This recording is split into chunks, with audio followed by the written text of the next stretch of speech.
KYC ही करावीच लागेल. ऐकलत, राज्याच्या उपमुख्यमंत्र्यांनी अजितदादांनी पुन्हा एकदा आपल्या लाडक्या बहिणींना ई-केवायसी बंधनकारक असल्याचं स्पष्ट केलंय. ठीक आहे, अडचणी येत असतील तर अशा पद्धतीनं आता लाडकी बहीण योजना आणली ही जवळपास सप्टेंबर ऑगस्ट मध्ये आणली. मला वाटतं ऑगस्ट, सप्टेंबर, ऑक्टोबर, नोव्हेंबर त्यावेळेस सुरुवातीला आम्ही काही गोष्टीला शिथिलता ठेवलेली होती, परंतु आता प्रत्येक हा निधी त्याच लाडक्या बहिणीकडे जी लाभार्थी म्हणून त्याच्यामध्ये बसते तिच्याकडे जावा म्हणून हे केवायसी वगैरे ह्या गोष्टीचा आपण वापर करतोय. त्यामध्ये आपण फार तर मुदत वाढवायची असेल तर आम्ही मुदत वाढवू, पण केवायसी ही करावीच लागेल.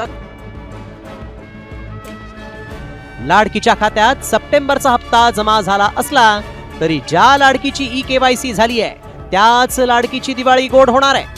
पुढच्या 2 महिन्यात लाडक्या बहिणींना ई-केवायसीची प्रक्रिया पूर्ण करावीच लागणार आहे.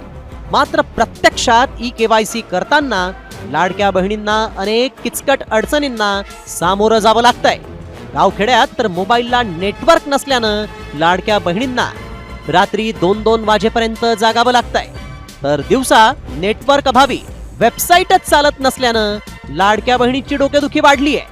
केवायसी करायला लावता आहे तर ई-केवायसी होत नाही आहे, OTP नंबर येत नाही म्हणून केवायसी होत नाही आहे. एवढंच नव्हे तर नंदुरबार सारख्या आदिवासी पट्ट्यात मोबाईललाही नेटवर्क नाही. त्यामुळे महिलांना गाव सोडून थेट नर्मदा काठावरील उंच टेकडीवर जाऊन नेटवर्कची प्रतीक्षा करत बसावं लागतंय. याला थोडं जास्त नेटवर्क लागतो, इकडे थोडं नेटवर्क कमी आहे. फक्त लाडकी बहिणाची वेबसाईट ओपन होते, डिस्प्ले पण होते, मध्ये वर्क होत नाहीये, म्हणजे प्रोसेस पुढची होत नाहीये. आणि एखाद्या महिलेची होते पण OTP आहे ना नंतर येते, अर्ध्या तासाने, 15 मिनिटाने, 20 मिनिटाने असे आधार OTP येते. तांत्रिक अडचणींमुळे पोर्टल बंद झाल्याच्या अनेक तक्रारी लाडक्या बहिणींनी केल्या. या तांत्रिक अडचणींनी लाडक्या बहिणी सध्या राज्यात बेजार झाल्या आहेत. आधीच या योजनेचा आर्थिक भार हा सरकारला काही पेलवत नाहीये. बोगस लाडकींनी सरकारला लुटल्यानंतर आता सरकारला हे ई-केवायसीचं शहाणपण सुचलं. पण या ई-केवायसीनं पुन्हा गरजू लाडक्या बहिणींची होणारी फरफट सरकार कसं थांबवणार आणि सन्मान निधीच्या प्रतीक्षेत असणाऱ्या लाडकीची दिवाळी गोड होणार का हेच पाहणं महत्वाचं आहे.